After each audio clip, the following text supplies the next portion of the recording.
어두운 세상에 한 줄기 빛 말씀이신 그분 육신 되어 이곳에 오셨네. 그의 자녀들을 위해 그가 지으신 세상 위에 십자가 사랑. 6월 19일 주일 예배 하나님께 올려드립니다.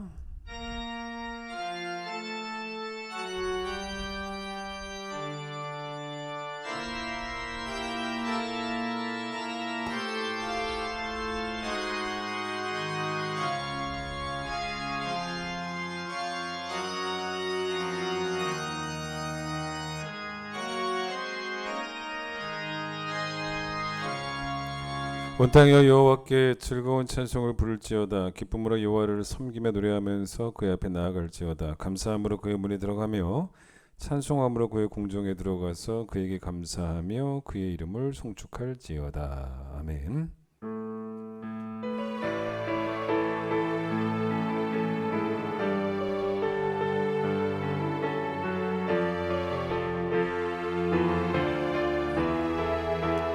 모든 영광과 존귀와 능력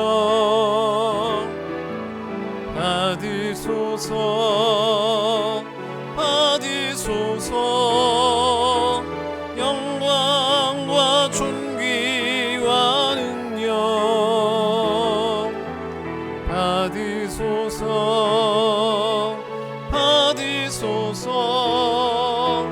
그리스도 살아계신 하나님. 이 시간 우리의 죄를 고백합니다.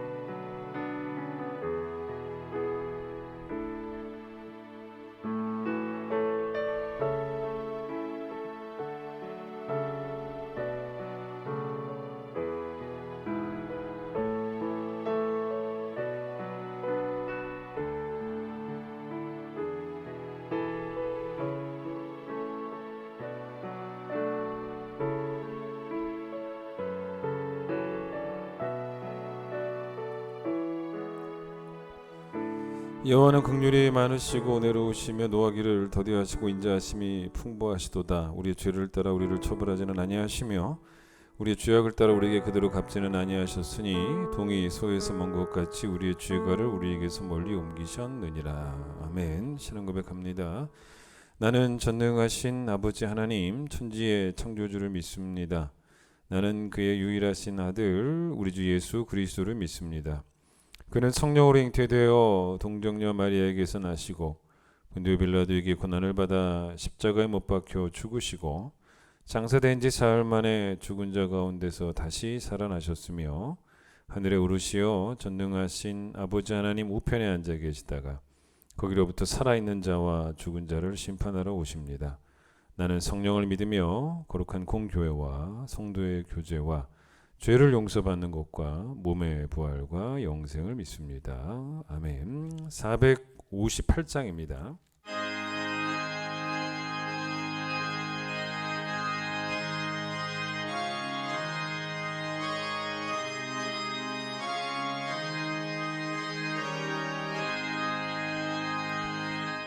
너의 마음에 슬픔이 가득할 때 주가 위로해 주시리라.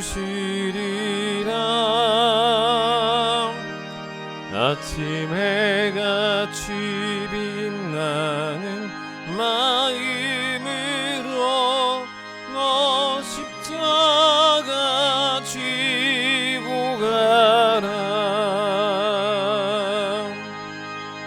참 기쁜 마음으로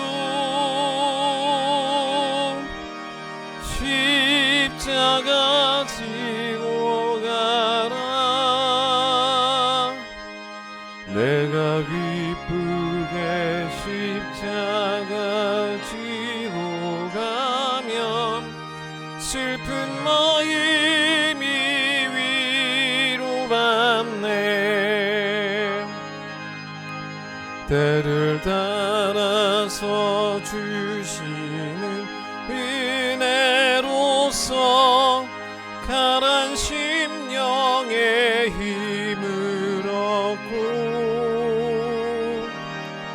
주가 언약한 말씀을 기억하고 너 십자가 쥐고 가라. 참 기쁜 마음으로 십자가 쥐고 가라. 내가 기쁘게 십자가 쥐고 가면 슬픈 마음이 위로받네. 내가 맡은 일 성실히 행할 때에 주님 앞에서 상 받으리. 주가 베푸신 은혜를 감사하며 너 십자가 쥐고 가라. 참 기쁜 마음으로 십자가 쥐고 가라.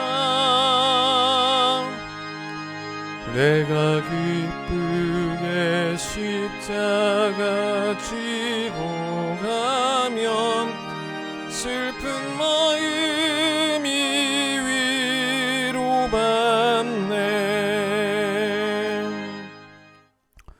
디모데후서 4장을 보겠습니다. 디모데후서 4장 5절부터 8절까지 말씀을 제가 읽도록 하겠습니다. 디모데후서 4장 5절로 8절. 그러나 너는 모든 일에 신중하여 고난을 받으며 전도자의 일을 하며 내 직무를 다하라. 전제와 같이 내가 벌써 부어지고 나의 떠날 시각이 가까웠도다. 나는 선한 싸움을 싸우고 나의 달려갈 길을 마치고 믿음을 지켰으니 이제후로는 나를 위하여 의의 면류관이 예비되었으므로 주 곧 의로우신 재판장이 그날에 내게 주실 것이며 내게만 아니라 주의 나타나심을 사모하는 모든 자에게도니라. 아멘. 오늘은 김오른 집사님 기도십니다. 기도드리겠습니다. 모든 찬양과 영광을 홀로 받기에 합당하신 거룩하신 하나님 아버지, 오늘도 이렇게 거룩한 주일을 허락하시고 하나님 아버지께서 택하신 자녀들 모두가 한마음 한자리에 모여서 찬양과 기도로 예배하게 하시니 영광과 감사를 올려드립니다. 자비가 풍성하신 하나님 아버지, 하지만 이 시간 먼저 눈물로 용서를 간구하옵기는 아무런 자격도 아무런 공로도 없이 그저 하나님 아버지의 택하심으로 무조건적인 용서와 은혜를 입은 저희들이 아직도 조그마한 유혹과 욕망에도 흔들리며 때로는 선택받지 못한 자들과 다를 바 없이 살아왔던 저희들의 죄악들을 용서하여 주시옵소서. 형통 중엔 교만하여 하나님 아버지께서 함께 하셨음을 망각하고 역경과 고난 중엔 절망하며 어느 때든 주님의 함께 하심을 의심하는 저희들의 나약한 믿음을 용서하여 주시고 움켜잡고 놓지 못했던 우리의 탐욕들을 내려놓게 하시는 선택하신 백성들을 향한 하나님 아버지의 진실하신 사랑을 깨닫게 하시옵소서. 하나님 앞에서 거침없이 행하던 교만의 죄악들을 벗어버리고 성령 충만으로 간건하게 무장하여 모든 죄악들을 담대히 이겨나가는 하나님의 자녀로서 합당한 삶을 살아가게 하시옵소서. 전능하신 하나님 아버지, 이 시간 머리 숙여 간절히 간구하옵기는 이렇게 귀하고 거룩한 시간에 함께하지 못하고 눈물로 주님의 전을 사모하며 함께할 수 있는 날만을 고대하는 환우 중에 있는 우리의 형제들을 위해 기도합니다. 주님, 그들이 얼마나 주님을 사모하며 주님의 뜻에 따라 살려 하는지 잘 아시오니 사랑과 긍휼의 하나님 아버지께서 이렇게 믿음의 형제들이 함께 눈물로 간구하는 그들을 긍휼히 여기시고 전능하신 하나님 아버지의 권능의 손으로 어루만지시어 기쁨의 찬양으로 함께 모여 예배할 수 있도록 치유하여 주시옵소서. 권능의 역사하심을 통해 그들뿐만 아니라 우리 모두에게 주어지는 고난과 어려움의 시간들은 우리가 붙잡고 계획하며 이루어 나가는 줄 알았던 우리의 모든 삶이 전적으로 하나님 아버지 손 안에 있었음을 깨닫게 하는 소중한 뉘우침의 시간들이 되게 하시고 매일매일의 모든 순간들이 오로지 하나님 아버지만을 의지하며 살아가야 하는 기적과 은혜의 연속임을 감사하게 하시옵소서. 그동안 무관심했던 고통받고 소외된 이웃들을 긍휼히 여기며 그들의 고통을 내 몸의 고통으로 느끼는 우리 주 예수 그리스도께서 우리에게 베푸시는 사랑과 긍휼을 세상의 모든 이웃들에게 흘려보내는 참된 주님의 제자들이 되게 하여 주시옵소서. 이 시간 머리 숙인 모든 주님의 백성들이 각자의 삶과 그 모든 처소에서 각자의 달려갈 길을 모두 마칠 때까지 지치지 않고 끝까지 충성할 수 있도록 성령님 함께하여 주시옵소서. 주님의 계획하심으로 이 교화 지역에 세워진 우리 큰 기쁨 교회가 그 어떤 교회보다 먼저 성령 충만한 부름받은 자들의 모임이 되게 하시고 어려운 이웃을 돌보고 형제들을 서로 사랑하며 세상을 향하여 진리의 말씀을 선포하는데 그 누구보다 앞장서는 믿음의 공동체 되게 하여 주시옵소서. 진리의 하나님 아버지, 이 시간 특별히 간구하옵기는 이제 다가올 여름방학을 맞아 교회 학교 각 부서에서 열심히 준비 중에 있는 여름 성경학교를 위해 기도합니다. 코로나로 인하여 오랫동안 침체되었던 교회 학교의 여러 활동들이 이제 서서히 제자리를 찾아가는 가운데 맞이하는 첫 여름 성경학교가 진리의 기둥과 터가 되는 교회의 가르침을 통해 소중한 우리의 자녀들이 어려서부터 하나님을 경외하며 진리의 하나님을 배우고 깨달아가는 은혜의 시간들이 될 수 있도록 인도하여 주시옵소서. 끊이지 않는 믿음의 진보가 우리 아이들의 심령 중에 자라나게 하시고 그를 위해 준비하고 헌신하는 모든 교사들과 각자의 자리에서 묵묵히 순종하고 봉사하는 각 기관의 모든 동역자들, 말씀으로 양육함에 수고를 아끼지 않는 교육자들을 기억하여 주시고 사랑과 충성으로 맡겨진 소명을 끝까지 감당하게 하시옵소서. 이 시간 진리의 말씀 앞에 섭니다. 주님의 충성된 청직이 되신 목사님을 통하여 선포되는 그 말씀이 죄악된 심령들에겐 뼛속까지 쪼개지는 날선 검이 되게 하시고 성령 충만한 심령들에겐 감사가 넘치는 은혜와 사랑의 소리가 되게 하시옵소서. 주님이 맡기신 어린 양들을 양육하고 인도하는 데 부족함이 없도록 주님의 종과 그 가족들에게 영육간의 강건함과 평안함을 허락하여 주시고 거룩한 예배를 위해 준비하고 수고하는 모든 손길들과 찬양대의 헌신과 섬김 위에도 은혜와 축복을 내려 주시옵소서. 이 모든 간구 우리를 사랑하시고 항상 우리와 함께 하시는 우리 주 예수 그리스도의 이름으로 감사하며 기도드립니다. 아멘.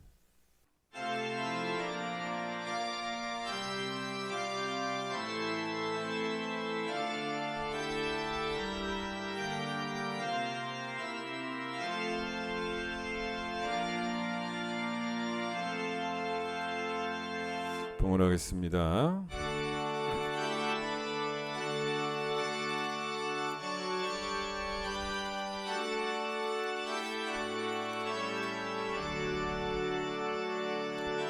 내게 있는 모든 것을 아낌없이 드리네. 사랑하고 의지하며 주만 따라 살리라. 주께 드리네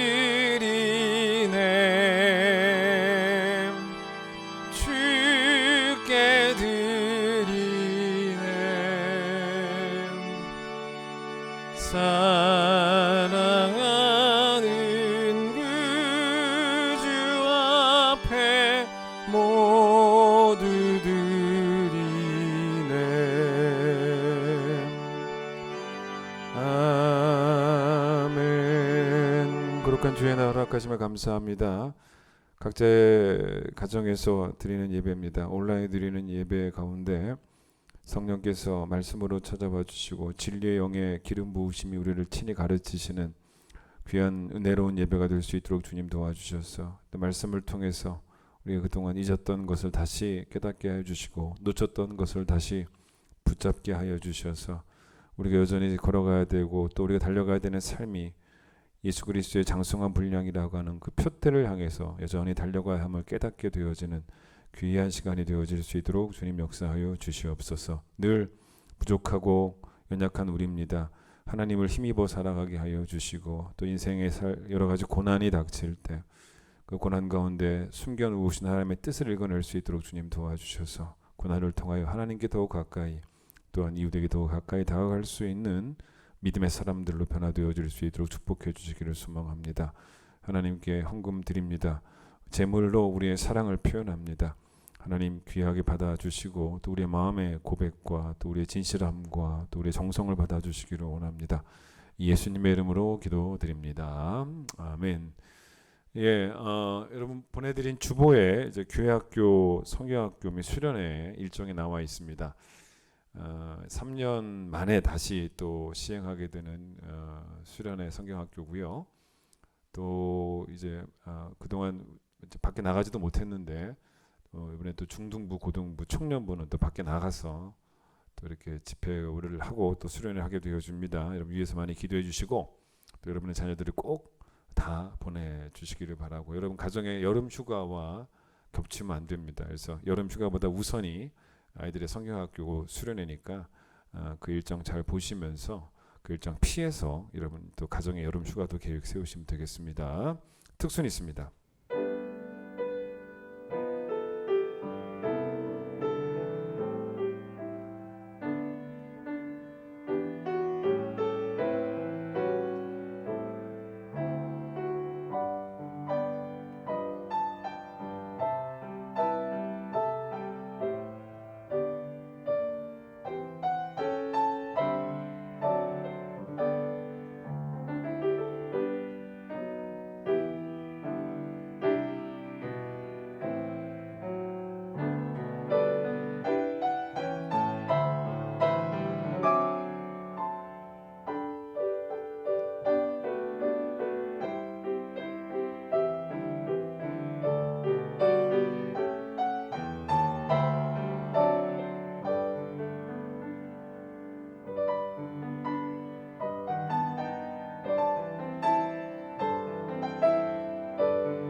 여러분 함께 찬양하겠습니다.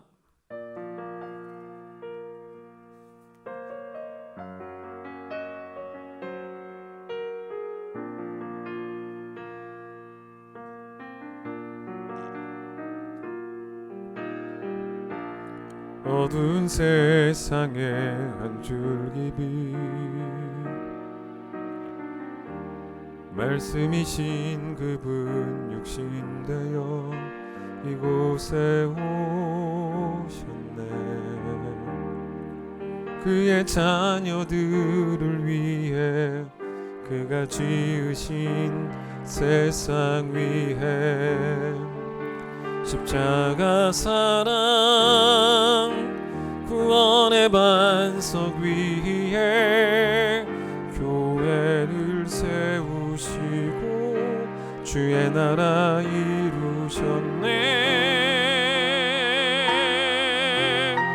주께 경배하며 일어서리. 이 땅의 회복과 부흥을 위하여 주께서 승리하신 이 나라 우리를 통해 다시 세우시리라.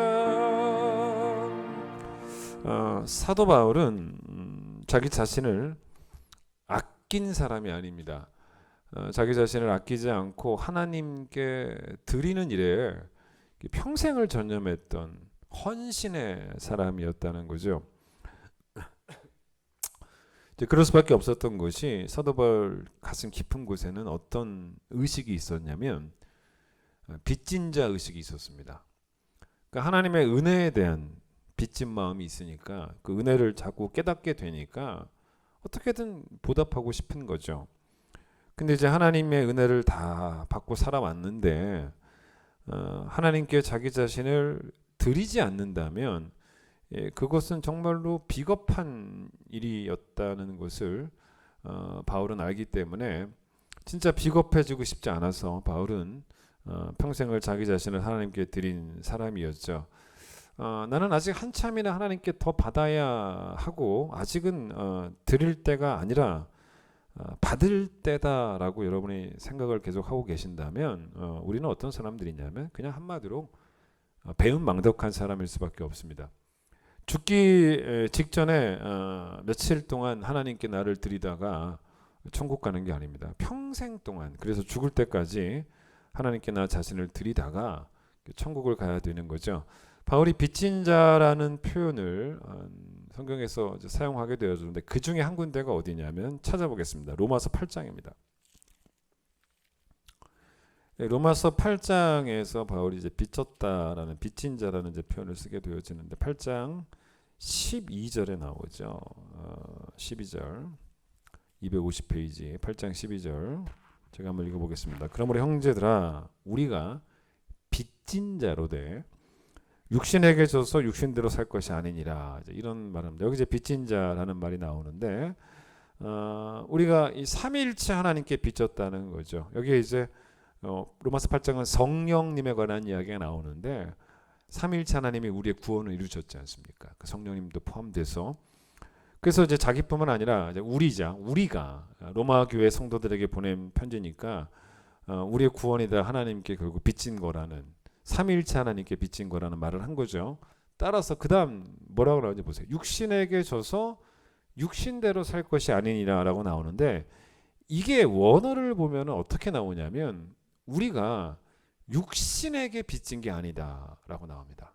이게 무슨 말이냐면 우리가 하나님께 빚을 졌기 때문에 우리를 하나님께 드려서 보답을 해야 되는 것이지 우리가 죄한테 빚진 적은 없다는 거예요. 그래서 우리가 열심히 죄가 고마워서 우리를 죄에게 드려서 즉 다른 말로 하면 죄를 지어서 죄에게 보답할 필요는 없다는 거죠. 그 성경이 말하는 게 그게 여기서 말하는 육신에게 져서 육신대로 살 것이 아니니라 이 말이 바로 육신에게 빚진 게 없다 그런 말이라고 보시면 됩니다. 성경은 자족하는 믿음을 강조하죠. 근데 사실 성경은 자족하는 믿음만 강조하지는 않습니다. 하나님의 은혜가 내게 충분합니다. 여기까지가 이제 자족이죠. 나는 남과 비교도 하지 않습니다. 내게 주신 은혜가 이미 충분한 걸요. 이게 자족입니다. 그러나 그런 성도들에게 제가 하고 싶은 말이 있어요. 거기까지만 말하는 성도들에게 하고 싶은 말이 있습니다. 제발 남과 좀 비교 좀 하라는 겁니다. 특히 누구와 나를 비교해야 되냐면 특별히 성경에 나오는 바울이 너무너무 좋은 비교 대상이죠. 바울과 나를 좀 비교 좀 해보라는 것입니다. 여러분 바울은 자족을 했어요. 그러나 바울은 자족도 했지만 헌신도 했습니다. 그러니까 이제 여러분 나는 충분히 받았습니다. 이게 자족이죠. 근데 여러분 충분히 받았습니다의 고백이 있다고, 내게 그런 고백이 있다고 신앙이 좋다고 착각을 하지 마세요. 여러분 충분히 그러면 받았는데 그러면 충분히 드렸냐는 거예요. 그러니까 자족이라는 표현 뒤에는 뭔가 감추어져 있을 수도 있어요. 뭐가 감추어져 있냐면 하나님께 받는 것만 좋아하고 드리는 일에는 아주 그냥 무관심한 태도가 분명히 숨겨져 있을 수가 있다는 것입니다. 바울이 이 자족이라는 단어를 어디서 썼냐면 빌립보서에서 씁니다. 감옥에서 자기가 어떤 형편이든지 처할 줄 안다. 빌립보서 4장에 나오죠. 그 비결을 배웠다. 그런데 오늘 이제 뒤쪽에 가서 보게 되겠지만 바울은 빌립보서 2장에 4장에서는 자족이라는 단어를 썼지만 빌립보서 2장에는 어떤 단어를 썼냐면 전제라는 단어를 씁니다. 나중에 설명할 겁니다. 근데 전제는 뭐냐면 하나님께 드리는 행위입니다. 드리는 행위. 그러니까 받아서 자족하지만 드려서 전제로 드려서 그 얘기도 있다는 거죠. 어쨌든 바울은 하나님의 은혜에 만족하는 믿음이 있었지만 그 하나님의 은혜에 만족하는 믿음만 있었던 게 아니고 빚진 자 의식, 좀 하나님의 은혜에 보답하고자 하는 믿음도 뜨거웠다는 거죠. 최악의 상태가 뭐겠습니까? 하나님의 은혜에 만족도 하지 못하는 게 최악의 상태이겠지만 그러나 하나님의 은혜에 만족하는 믿음이 있다라고 해서 또 그것만 가지고 내가 신앙생활을 잘하고 있다라고 착각해서도 안 된다는 거예요. 십자가를 질 수 있나라고 주가 물어보실 때 어떻게 대답하라는 거예요? 죽기까지 따르겠습니다. 찬송가 461장이죠. 우리가 그 찬양 부를 때 입술로는 그 찬양을 부르지만 속으로는 내가 십자가를 지려고 교회 다니는 건 아닙니다 라고 대답하고 있지는 않냐는 거죠. 이런 일도 할 수 있나 주가 물어보실 때 또 물어보셨지 않습니까? 용감한 자가 바울처럼 선뜻 대답을 해야 되는데 그렇게 찬양은 부르지만 속으로는 내가 그런 일까지 하려고 예수 믿는 건 사실은 아닙니다 라고 저는 예수를 그냥 점잖게 믿고 싶어요. 깨끗하게 믿고 싶어요. 그냥 주일날 점잖게 깨끗하게 그냥 교회 가서 한번 예배드리는 정도. 근데 여러분 언제까지 여러분의 기독교가 원래 기독교는 그런 종교가 아닌데 여러분의 기독교가 마음의 평안을 주는 종교로만 일주일 동안 세상 일로 바쁘다가 주일에 교회에 잠시 다녀가는 그런 종교로만 여러분에게 의미가 있냐는 거죠. 아니거든요, 사실은. 저에게 어떤 그 여자 집사님과 한번 통화를 한 적이 있었습니다. 신방전을 하면서 뭐 이런저런 이야기를 나누다가 그 집사님이 시어머니 이야기를 하시는 거예요. 근데 시어머니에 대해서 뭐라고 이 집사님이 말씀하시면 목사님 저희 어머니는 교회를 다니세요라고 말하는 게 아니고 교회도 다니세요. 목사님 저희 시어머니는 하나님을 믿으세요가 아니라 하나님도 믿으세요 라고 이야기를 하더라는 겁니다. 자, 왜 그러냐? 너무 제사를 중요시 여긴다는 거예요. 그러니까 제사를 너무 정성스럽게 준비를 집에서 하시는 거죠. 근데 제사를 이렇게 정성스럽게 준비하시는 이유가 뭐냐면 정말 죽은 자가 와서 먹는다라고 믿는다는 거예요. 드시고 가니까 정말 잘 준비를 해야 된다. 그렇게 이제 얘기하신다는 것입니다. 근데 사실은 교회는 그렇게 가르친 적이 없어요. 그렇기 때문에 여러분 예수를 제대로 믿고 계신다면 당연히 제사를 더 이상 드리지 말아야 되는데 그 어머니는 말 그대로 시어머니는 교회도 다니고 하나님도 믿고 계시기 때문에 정체불명의 신앙을 가지고 있다고 볼 수 있는 거죠. 여러분 그런 분이 말입니다. 교회에 와서 하나님도 믿고 교회도 다니는 분이 교회에 와서 어느 날 설교를 듣는데 목사님이 십자가를 줄 수 있냐 주가 물어보시면 관심 없습니다. 이런 일들 할 수 있냐 주가 물어보시면 아휴 관심 없습니다. 나는 그러려고 교회 다니는 건 아닙니다 라고 아마 말씀하지 않으실까. 여러분 우리에게 하나님이 어쩔 때는 어떤 분처럼 느껴지냐면요 내 자녀보다 못한 분인 것 같아요. 내 자녀가 부모인 나한테서 받는 대접에 100분의 1도 못 받는 분이 내 하나님 아니겠습니까? 그럼 자녀에게 심장까지 빼내서 줄 정도로 그렇게 살아가는 부모들이 우리에게는 많아요. 근데 하나님께는 10,000원 한 장도 아까운 1,000원도 아까운 그게 우리가 아니겠습니까? 아니 내 자녀가 날 뭐 구원이라도 했습니까? 내 자녀가 날 위해서 십자가에서 죽기라도 했냐는 거예요. 그러지도 않았는데 그러지도 않은 자녀를 위해서라면 모든 것 주겠다라고 하고 정작 나에게 모든 것 주신 생명까지 다 주신 예수 그리스도에게 나에게 모든 것 주신 자신의 아들까지 주신 하나님에게는 아무것도 안 드리려고 하고 있으니 우리에게 하나님은 우리에게 예수님은 우리에게 성령님은 자식보다 못한 분인 거죠.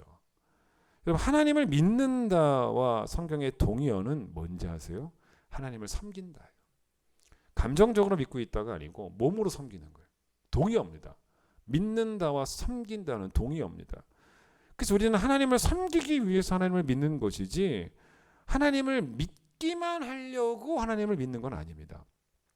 자, 바울이 성도들을 정말 잘 섬깁니다. 요즘 뭐 새벽기도 때 고린도 후서를 보고 있는데 바울이 성도들 섬긴 이야기입니다. 대단해요. 저는 감히 따라잡을 수 없는. 그런데 어느 정도로까지 말을 하냐면 자기는 성도들을 위해서 자기 생명도 주겠다라는 말을 할 정도입니다. 한번 들어보세요. 데살로니가전서 2장 8절 이렇게 말합니다. 우리가 이같이 너희를 사모하여 하나님의 복음뿐만 아니라 우리의 목숨까지도 너희에게 주기를 기뻐함은 너희가 우리의 사랑하는 자가 됨이라. 그러니까 바울은 성도들에게 정말 좋은 목회자였던 게 복음을 주는 건 당연한 것이었고 복음만 잘 가르친 게 아니고 복음만 준 게 아니라 목숨까지도 줄 각오가 되어 있다라고. 빈말이 아니라 바울이 언제 빈말하는 거 봤습니까? 빈말이 아닙니다. 성경에 기록되는 바울의 모든 글들은 다 진지하죠. 그런데 이런 바울이 생각해 보세요. 성도들에게 뭐 큰 빚이라도 졌습니까? 빚 져가지고 이제 그 빚을 갚는다는 마음으로 목숨 주겠다. 여러분 설령 바울이 성도들에게 어떤 빚을 졌다고 해도 여러분 어느 정도까지 빚을 진다면 바울 입장에서도 그 빚에 대한 보답으로 목숨까지 줄 수 있겠냐는 거예요. 어느 정도까지 사람들에게 빚을 지면. 근데 바울은 그렇게 접근하지 않습니다. 바울이 했던 중요한 표현 가운데 하나가 있지 않습니까? 그의 서신서에 나오는 자주 나오는 표현 중에 하나가 뭡니까? 바로 죽게 하듯이라는 말입니다. 그러니까 예수 그리스도께 하듯입니다. 그 주는 예수 그리스도를 의미하죠. 그러니까 예수 그리스도께 빚졌기 때문에 예수 그리스도에게 보답하는 거예요. 그래서 성도들에게도 어떤 의미로 그들에게 보답하는 의미로 목숨을 주는 게 아니고 예수 그리스도에게 보답하는 의미로 목숨도 줄 수 있다는 거예요. 그게 바로 죽게 하듯입니다. 그게 그러니까 성도들에게 빚졌다는 게 아닙니다. 그렇죠? 그래서 바울은 성도들을 위해서 목숨을 내놓을 수 있었던. 근데 반대로 어떤 이야기 되냐면 바울을 위해서 목숨까지 내놓으려고 했던 사람들도 또 많았다는 거죠. 예를 들어서 브리스길라 아굴라 부부가 그랬죠. 그리고 또 오늘 잠깐 얘기하겠지만 이제 바로 이야기하겠지만 에바브로디도도 그랬다는 것입니다. 근데 또 그렇게 따지면 그 사람들은 바울에게 빚졌습니까? 그것도 아니라는 거죠. 그들도 죽게 하듯. 죽게 빚졌으니까 바울에게 목숨까지 줄 수 있는. 바울의 팬이 아니고 예수 그리스도의 팬인 거죠. 그러니까 그 대표적인 사람 가운데 하나가 지난주에 말씀드렸던 에바브로디도입니다. 에바브로디도가 빌립보 교회를 대표해서 그 먼 길 마다하지 않고 자기가 헌신적으로 나섰길 내가 가겠다. 바울을 찾아와서 바울에게 필요한 물품을 다 전달해 줬던 사람이고 그리고 감옥에 좀 남아서 바울을 섬겼던. 그러다가 이제 병이 들었다고 지난주에 말씀을 드렸죠. 근데 이 에바브로디도에 대해서 바울이 그 빌립보서 2장에서 뭐라고 이 사람을 언급했냐면 들어보세요. 빌립보서 2장 30절입니다. 그가 에바브로디도가 그리스도의 일을 위하여 죽기에 이르러서도 자기 목숨을 돌보지 아니한 것은 나를 섬기는 너희의 일에 부족함을 채우려 함이니라 라고 말합니다. 에바브로디도가 뭘 했냐면 바울을 섬깁니다. 바울을. 근데 바울을 섬기는 일에 자기 목숨도 돌보지 않았다는 거예요. 죽을 위험에 처했는데 내가 괜히 그랬다. 내가 뭐 때문에 이렇게 하다가 이렇게 죽게 되었을까? 그런 생각 안 했다는 거죠. 왜 그랬냐? 죽을 위기에 처해도 그게 전혀 마음속으로 아깝다고 느껴지지 않은 게 바울에게 빚져서가 아니었다는 거죠. 그리스도께 빚졌기 때문에. 그래서 에바브로디도에 대해서 바울이 뭐라 그럽니까? 무슨 일을 위하여 죽게 이르러도라고 말하냐면 바울의 일을 위하여라고 말하지 않잖아요. 그리스도의 일을 위하여 죽게 이르러도 자기 목숨을 챙기지 않고 나를 섬겼다. 여러분, 그렇게 에바브로디도는 그리스도에게 빚진 마음으로 자신을 그리스도께 다 드리려고 했던, 그게 바로 바울에게도 죽게 하듯 이런 의미였다는 것입니다. 마가복음 14장에 보시면 어떤 여인이 매우 값진 향유를, 나드라는 이름의 향유인데 그거를 이제 옥합에 담아가지고 와요. 예수님 앞에 와서 그 옥합을 깨트립니다. 그리고 그 향유를 예수님 머리에 이렇게 부어요. 그랬더니 옆에 있던 사람들이 막 이제 화를 내면서 뭐라고 말하냐면 왜 그렇게 향유를 허비하냐라는 표현을 씁니다. 왜 낭비하냐라는 거죠. 근데 예수님 뭐라고 말씀하셨냐면 그냥 가만 냅둬라. 이 여자 이렇게 하도록 내비둬라. 이 여인이 내게 좋은 일을 하고 있다라고 말씀하세요. 예수님 되게 좋아하셨던 거예요. 그리고 이제 마지막으로 무슨 말씀을 덧붙이셨냐면 복음이 전파되는 곳에서 이 여자가 행했던 그 일, 또 이 여인을 기억하게 될 것이다 라고 예수님께서 말씀을 하셨는데 그 말씀처럼 됐잖아요. 우리는 오늘도 이 여인을, 제가 설교 시간에 인용하면서 이 여인을 좋게 말하고 있습니다. 좋은 예입니다. 우리는 이 여인을 기억해요. 그런데 예수님께서 뭐라고 말씀하셨냐면 전 세계에서 이 여인을 기억하게 될 것이다 라고 말씀하지는 않으셨다는 것입니다. 뭐라고 말씀하셨냐면 이 여인을 기억하게 되는 장소를 한정을 지으셨어요. 어디에? 복음이 전파되는 곳에서만. 네. 그러니까 이게 무슨 말인지 아십니까? 복음의 가치를 아는 사람들에게만 이 여인의 행동은 납득이 된다는 거예요. 이 여인의 행동은 절대로 낭비도 허비도 아니라고 여겨진다는 것입니다. 자, 이 여인이 왜 그 옥합을 깨트렸을까? 이 여인은 예수님이 왜 이 땅에 오셨는가에 대해서 다른 누구보다도 정확하게 그 목적을 알고 있었습니다. 제자들은 그렇게 들어도 몰랐는데 이 여인은 알았어요. 왜 오셨냐면 비천한 우리를 위해, 자기 자신을 위해, 여인을 위해, 그 여인을 위해서 예수님은 우리를 위해서 자신을 뭐 하려고 오셨냐면 깨트리려고 오셨다는 거죠. 예수님의 머리에 향유를 부은 이 여인의 이야기는 마태복음에도 나오고 마가복음에도 나오는데 마태복음 28장까지인데 저 끝에 나와요. 26장에. 마가복음은 16장까지 있는데 저 뒤에 14장에 나옵니다. 거의 뒤에 나오는 이야기입니다. 이 스토리 바로 뒤에 뭐가 나오냐면 가룟 유다가 예수님을 파는 이야기가 나옵니다. 이 여인이 알고 있었던 게 있어요. 뭘 알았냐면 이제 곧 예수님의 몸이 고통으로 깨질 것이다. 부서질 것이다. 채찍질 당하시고 가시면류관에 머리가 찔리시고 긴 창에 옆구리가 찔리시고 십자가에 못 박히시면서 십자가로 가는 길 위에서도 깨지셨고 십자가 위에서도 깨지셨고 그렇게 스스로 자기의 몸을 깨트리신 거죠. 그걸 깨트리고 난 다음에 뭐를 흘려보내셨냐면 우리를 살리는 거룩한 피를 흘려보내셨던 거죠. 이걸 이 여인이 알았어요. 그 피가 우리의 죄를 씻습니다. 그 피가 우리를 거듭나게 해요. 그 피가 우리를 천국 백성이 되게 합니다. 예수 그리스도께서 몸을 깨트려서 그 흘리신 피를 우리의 죄 위에 쏟아 부으셨을 때, 그리고 이 여인은 그 보혈을 생각할 때 아직 십자가 사건은 일어나지 않았습니다. 그러나 이 여인은 그걸 생각하니까 벌써부터 이미 마음은 빚진 자예요. 너무너무 좋은 여인입니다. 벌써 빚진 자가 된 것입니다.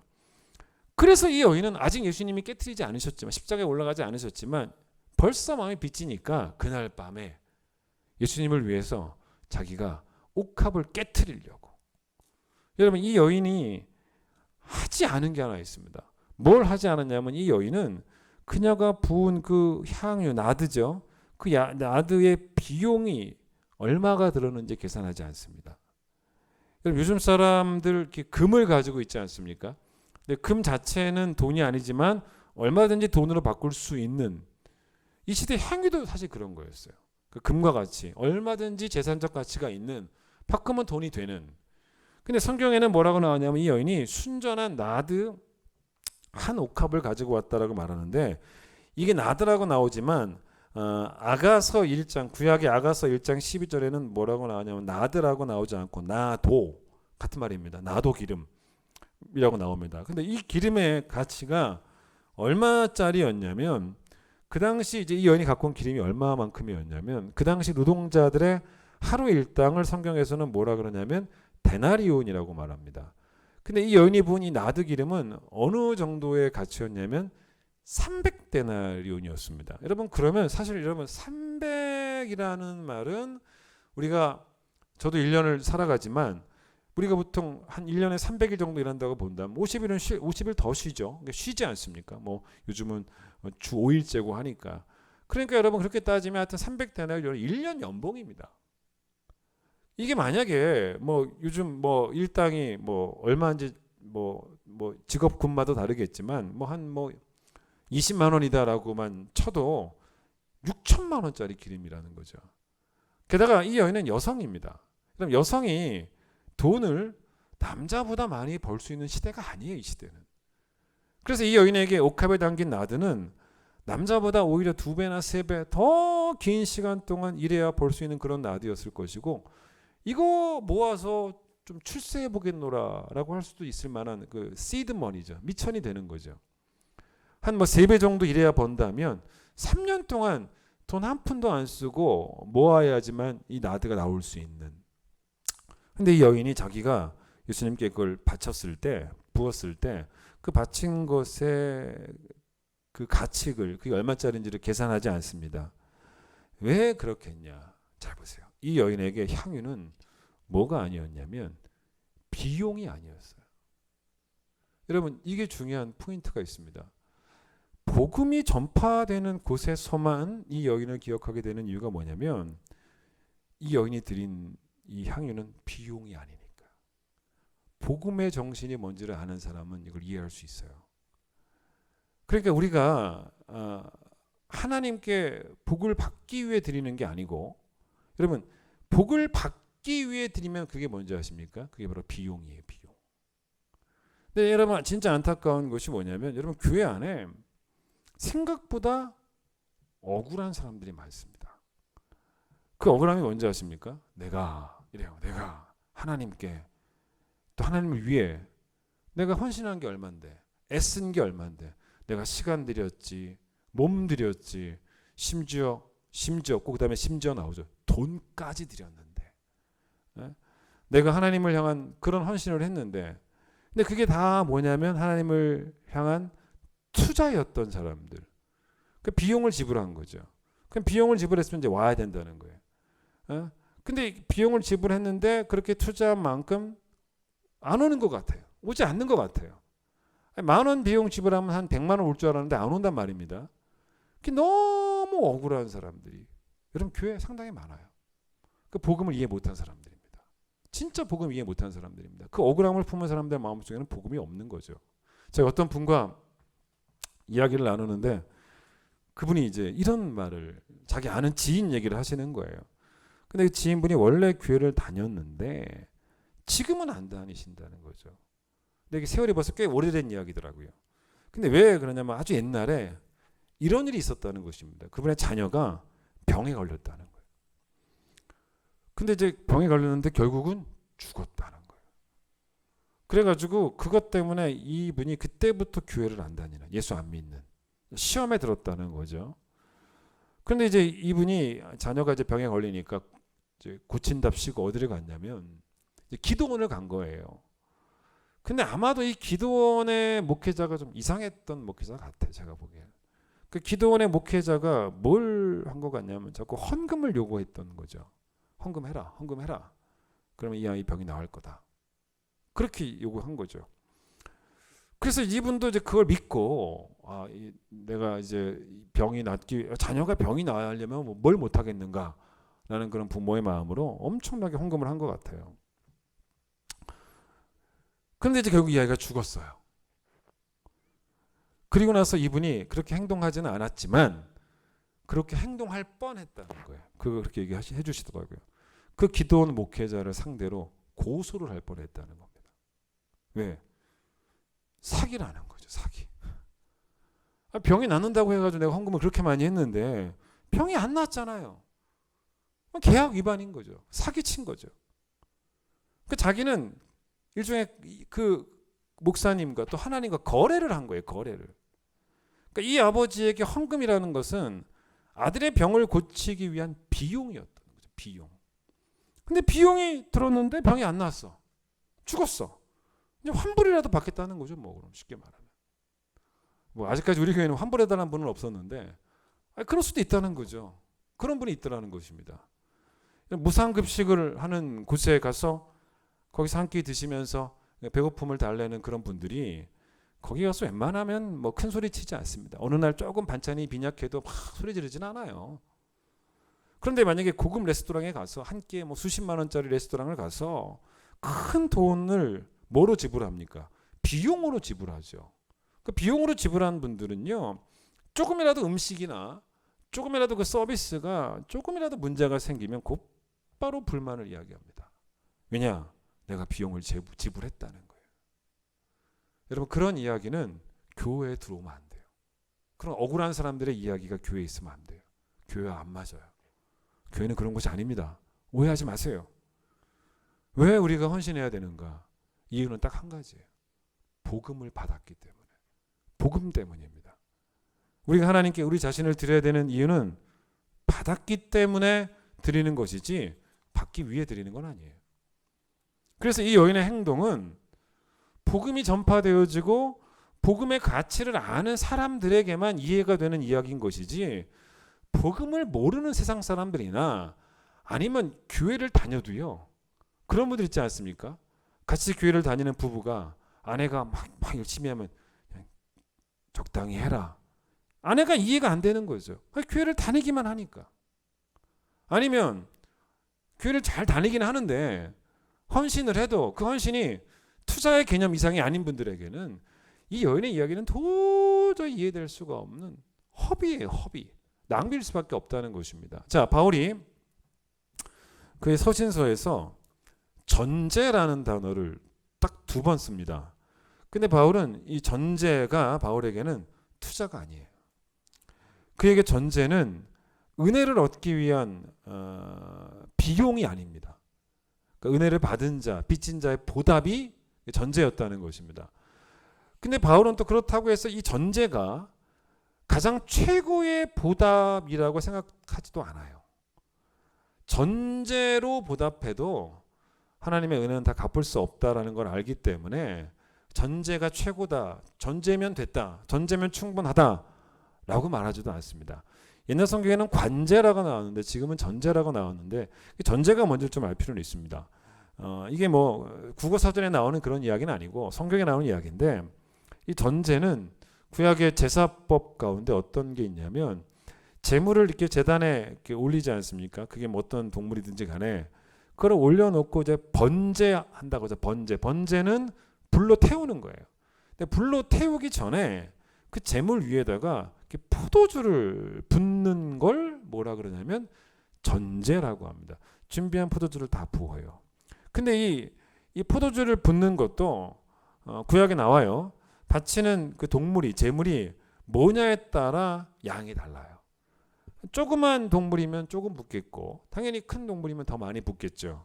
그래서 이제 뭐라고 나오냐면, 어린 양을 제물로 바치면, 조그만 어린 양이니까 그때 포도주를 부을 때 얼마를 붓냐면, 이 포도주의 그 양을 계량하는 그 단위가 구약 성경에 나옵니다. 흰이라는 단어, 한 흰, 뭐 두 흰, 흰이라는 단어를 씁니다. 그러니까 유대인들에게 한 흰이 바로 이런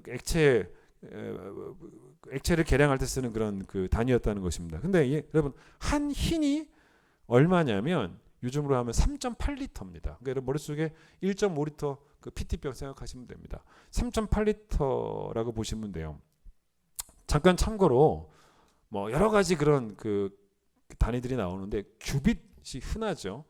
여러분 규빗 많이 읽으실 겁니다. 규빗은 길이의 단위입니다. 길이. 그래서 여러분 규빗은 뭐냐면 이 팔꿈치부터 여기 중지까지 여기까지가 규빗입니다. 저는 45cm입니다. 뭐 웬만한 성인들은 대부분 45cm일 거예요. 골리앗의 키가 몇이라고 나오냐면요. 6규빗 한 뼘이라고 나옵니다. 그럼 얼마쯤 되냐면 3m 정도. 3m면은 제가 안 잡았지만 여기 교회 꼭대기 닿을 것 같은데요. 서장훈보다 컸겠죠. 서장훈은 3m는 안 될 것 같은데. 하여튼 그렇죠. 그죠? 어쨌든 간에 이제 그게 이제 규빗인데, 자, 다시 이 포도주의 단위가 한 흰인데 어린 양일 때는 포도주를 얼마를 붓는 게 전제냐면 제사법에 따르면 4분의 1 흰을 부으라는 거예요. 그러니까 대략 한 1리터 조금 안 되게 붓는 거예요. 어린 양일 때는. 그다음에 뭐냐면 순양은 조금 더 큰 양이니까 좀 크죠. 그럴 때는 3분의 1 흰을 부으라는 겁니다. 그러니까 1.3리터 조금 덜 되게 붓는 거예요. 그리고 여러분 수송아지일 때 그때는 이제 거의 한 2리터 가량, 1.9리터 이제 그렇게 붓게 되는 거죠. 근데 바울이 이 전제를 그대로 자기에게 적용시킵니다. 왜 그랬을까? 아마 포도주를 붓는다라는 그것이 마치 자기에게는 뭐처럼 느껴졌냐면 피를 붓는 것처럼 느껴졌을 거라는 거예요. 그래서 전제를 갖고 온 거예요. 그 표현을. 근데 이런 바울에게 피를 붓는 건 뭔지 아십니까? 이렇게 뭐 상처 나와서 조금 피 나오는 그게 아닙니다. 바울에게 피를 붓는 거는 순교입니다. 순교. 그 바울이 전제라는 단어를 제일 처음에 어디서 쓰냐면 빌립보서 2장 17절에서 한번 쓰고, 빌립보서는 바울이 3차 여행까지 마치고 나서 1차로 투옥됐을 때 쓴 편지였고, 그 다음에 오늘 보면 디모데후서 4장 6절에서 오늘 여러분 본문 보시면 나왔죠. 전제와 같이 벌써 내가 부어지고 나의 떠날 시간이 가까웠다. 이거는 이제 2차 투옥됐을 때 이제 그리고 이제 결국 거기서 순교하게 되어지죠. 근데 여러분 당연히 그렇기 때문에 디모데후서 4장 6절에서는 이 전제는 당연히 순교를 의미합니다. 그런데 빌립보서 2장 7절에서도 전제라는 단어가 나오기는 나오는데 이것의 가장 깊은 의미는 순교지만, 여러분 빌립보서를 쓸 때만 해도 바울은 지금 죽는다라고 생각하지는 않았어요. 다시 나가게 될 것을 어느 정도 예상을 했습니다. 그러니까 여기서 말하는 이 전제는 그러니까 전제의 최고의 단계는 물론 빌립보서 2장에서도 순교이겠지만, 순교까지 안 가더라도 그 앞에 다 그 전에 자기를 드리는 모든 행위는 어쨌든 다 전제인 거예요. 그런데 이 전제라는 단어가 여기서 지금 디모데전서 4장 6절에서는 내가 지금 벌써 부어지고라고 이야기를 했지만, 잠깐만 빌립보서 2장을 펴보겠습니다. 여기서 이제 뭐라고 말하냐면 2장 17절 보세요. 여기 나오죠. 드디어 2장 17절. 만일 너희 믿음의 재물과 섬김 위에, 자 보세요. 내가 나를 전제로 뭐 한다 그래요? 드린다라고 말합니다. 드릴지라도 나는 기뻐하고 너희 무리와 함께 기뻐하리니 라고 말하는 거기 때문에 결국 여러분 이게 디모데후서 4장과 결합을 시켜 보십시오. 그럼 어떤 의미가 되냐면 바울에게 순교는 로마 정부에게 생명을 뺏기는 게 아니었다는 거예요. 그게 아니라 하나님께 자기의 생명을 드리는 것이었다는 것입니다. 그게 전제였다는 거죠. 자, 사도행전 20장 24절 말씀 들어보세요. 나의 달려갈 길과 주 예수께 받은 사명 곧 하나님의 은혜의 복음을 증언하는 일을 마치려 하면은 나의 생명조차 조금도 귀한 것으로 여기지 아니하노라. 자, 사실은 생명은 귀하죠.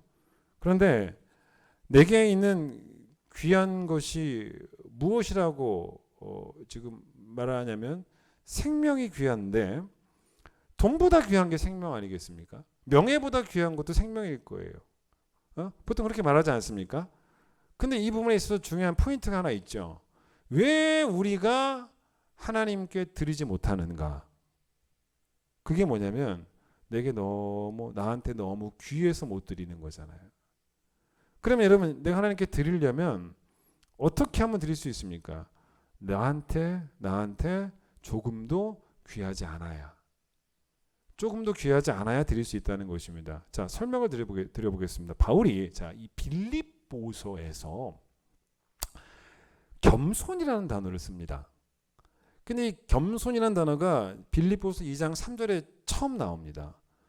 근데 그리고 나서 바로 뒤에 이어서 2장 5절에 바울이 뭐라 그러냐면 너희 안에 이 마음을 품으라 곧 그리스도 예수의 마음이니 라고 말할 때 그 예수의 마음이 뭐냐면 겸손입니다. 그러면 여러분 바울에게 겸손이라는 단어에 빌립보서에서의 겸손이라는 단어의 의미가 있어요. 그게 바로 뭐냐면 자기 자신을 덜 생각하는 거예요. 그게 겸손이에요. 예수님이 보이신 십자가의 길이 뭐냐면 예수님은 그 길 위에서 예수님 자기 자신에 대해서 0.0001%도 생각하지 않으셨습니다. 십자가의 길은 예수 그리스도께서 자기의 이익을 위해서 걸어간 길이 아니었다는 거죠. 여러분 바울은 복음에 미쳤습니다. 복음에 완전 빠졌어요. 그냥 복음의 사람입니다. 그래서 바울이 뭐라고 말하냐면 갈라디아서 2장 20절에 나는 예수님을 믿는다. 하나님의 아들 예수님을 믿는다라고 말하지 않고 뭐라고 말합니까? 나를 사랑하사 나를 위하여 자기 자신을 버리신 하나님의 아들을 믿는다. 나를 사랑하시기 때문에 나를 위하여 들어보세요. 자기 자신의 생명을 조금도 귀한 것으로 여기지 않으셨던 이 말이에요. 조금도 귀한 것으로 여기지 않으셨던 예수님을 믿고 있습니다. 라고 말하고 싶었다는 것입니다. 이게 바울에게는 뭐냐면 복음이에요. 그리고 이 복음보다 더 그를 자극하는 동기는 없었다는 거죠. 여러분 왜 바울이 자기의 생명조차도 귀한 것으로 여기지 않았겠습니까? 자기를 덜 생각했기 때문입니다. 온통 자기 생각밖에 없고 자기 중심적인 삶을 살아가는 사람들에게 자기에게 가장 귀한 것 중에 1번이 뭐냐면 생명이에요. 왜요? 나를 많이 생각하니까. 그런데 그렇게 세상이 귀하다고 하는 생명, 또 남들도 귀하다고 말하는 그 생명을 바울은 귀하게 여기지 않는 훈련을 했다는 것입니다. 그래야 드릴 수 있으니까.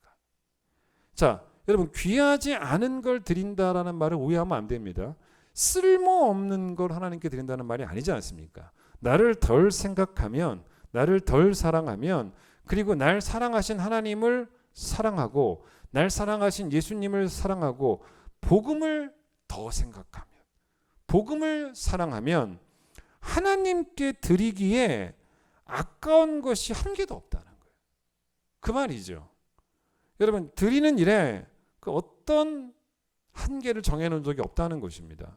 그게 뭐 시간이든 그게 건강이든 그게 뭐 은사든 그게 재물이든 심지어는 생명이든 만약 예수님에게 하나님이 아들아 이런 일도 할 수 있니? 라고 물어보셨다면 예수님은 절대로 못하신다라고 이런저런 변명으로 피해 가실 분은 아니라는 거죠. 기독교는요 편안한 의자에 앉아있는 종교가 아닙니다. 부름받아 나선 이 몸 어디든지 가는 종교이기 때문에 거친 들이라도 험한 산이라도 거기에서라도 내가 만약에 은혜를 갚을 기회가 있다면 거기에 가야 되는 종교예요. 우리는 오늘도 이래서 못하고 저래서 못한다라고 말하면서 늘 자기 입장만 고수합니다. 그 자기 입장을 복음이 꺾지 못한 사람들 우리 가운데 많이 있다는 거죠. 그리고 그 자기 입장을 무척 당당하게 말합니다. 내 상황이 이런데 뭘 어떻게 하겠냐는 겁니다. 바울에게 인들 상황이 없었겠습니까? 바울도 여러분처럼 변명하려면 얼마든지 할 수 있어요. 나도 이래서 못한다. 저래서 못한다. 하지만 원래 제대로 빚진 자는요. 제대로 빚진 자의 의식을 가진 사람은요. 이래서 못 갚고 저래서 못 갚고 그런 핑계를 자기 변명처럼 늘어놓지는 않습니다. 여러분 나 자신을 점점 덜 생각하는 겸손한 성도가 되셔야 돼요. 달려갈 길을 마친다라고 바울이 여기서 오늘 본문에서 말할 때 여러분 달려갈 길을 마치는 것은 아끼고 또 아끼고 또 아껴서 마치는 게 아닙니다. 세상 사람들은 그렇지 않습니까? 그렇게 살죠. 근데 여러분 아끼고 마치는 거는 마친 게 아니에요. 그건 실패입니다. 인생의 실패는 오히려 뭔지 아십니까? 뭐가 실패냐면 많이 남긴 것. 너무 많이 남았어요. 그게 실패예요. 제대로 여러분 인생을 마치려면 반드시 바울처럼 나 자신을 전제로 드려야 되는 거예요. 다 드리고 마지막 호흡까지도 드리고 마치는 게, 전제와 같은 삶을 사는 게, 복음은 그렇게 우리가 그렇게 살 수 있도록 만드는, 또 그렇게 우리가 살 만한 가치가 있는 우리에게 유일한 진리고 우리에게 최고의 선물임을 여러분 기억하시면서 오늘도 주의 나라와 복음을 위해서 전제처럼 여러분 자신을 하나님께 드리는 귀한 성도들 되시기를 간절히 축원드리겠습니다. 찬양하겠습니다.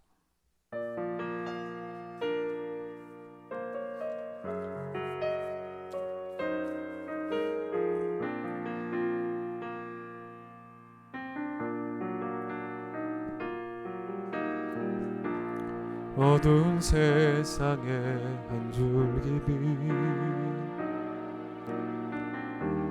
말씀이신 그분 육신 되어 이곳에 오셨네.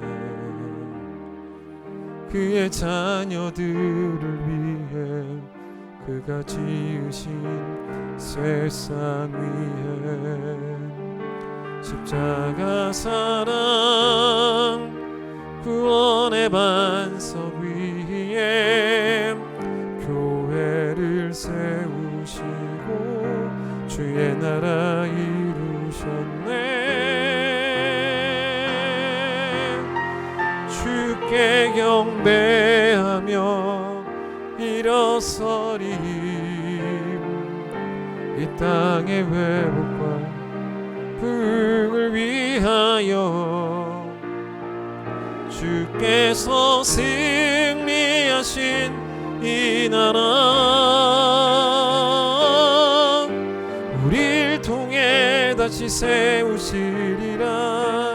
어두운 세상의 한 줄기 빛, 어두운 세상의 한 줄기 빛 말씀이신 그분 육신 되어 이곳에 오셨네. 그의 자녀들을 위해 그가 지으신 세상 위에 십자가 사랑 구원의 반석 위에 교회를 세우시고 주의 나라 이루셨네. 주께 경배하며 일어서리 이 땅의 회복과 부흥을 위하여 주께서 승리하신 이 나라 우리를 통해 다시 세우시리라. 주께 경배하며 주께 경배하며 일어서리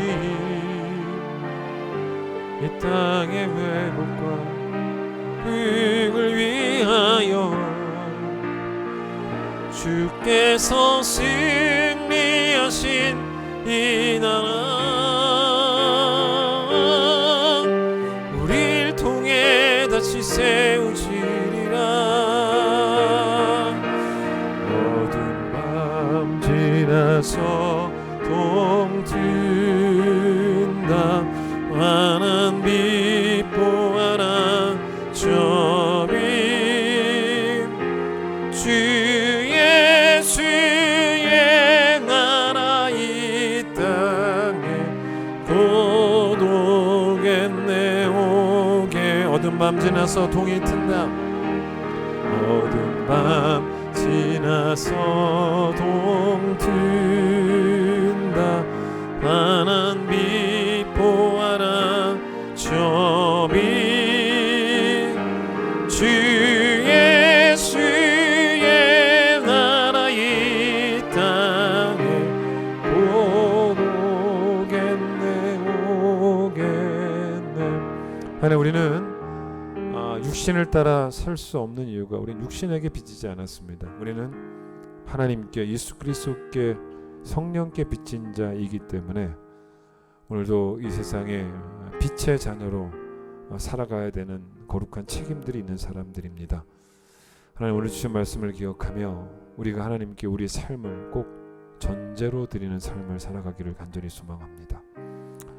내 자신을 아끼지 않게 하여 주시고 내게 가장 귀하던 것들이 복음의 가치를 알고 나를 덜 생각하면 덜 생각할수록 하나님께 드리기에 하나도 아깝지 않은 하나님, 그런 헌신의 사람들이 우리 모두가 되어지기를 간절히 소망합니다. 우리를 이 땅 가운데 부르셔서 편안한 소파에 앉아서 예배하라고, 편안한 의자에 앉아서 예배를 멀리서 바라보라고 우리 이 땅 가운데 보내신 것이 아니게, 부름받아 나선 이 몸 어디든지 갈 각오를 가지고 거친 들이어도 험한 산이어도 거기에 우리가 하나님의 은혜를 보답하며 살 기회가 있는 곳이라면 사명 따라 갈 수 있는 그런 믿음을 허락하여 주셔서 하나님, 우리 평생 살아가면서 아무것도 남기지 말고 하나님께 다 드리며 마지막 호흡까지 드려서 우리 달려갈 길을 마치는 모든 거룩한 주의 성도들 될 수 있도록 하나님 역사하여 주시옵소서. 이제는 예수님의 놀라우신 은혜와 하나님 아버지의 사랑과 성령의 역사하심과 교통하심이 하나님께 드리는 삶을 기쁨으로 살아가기 원하는 모든 성도들 위해 함께하여 주시기를 간절히 축원하옵나이다. 아멘.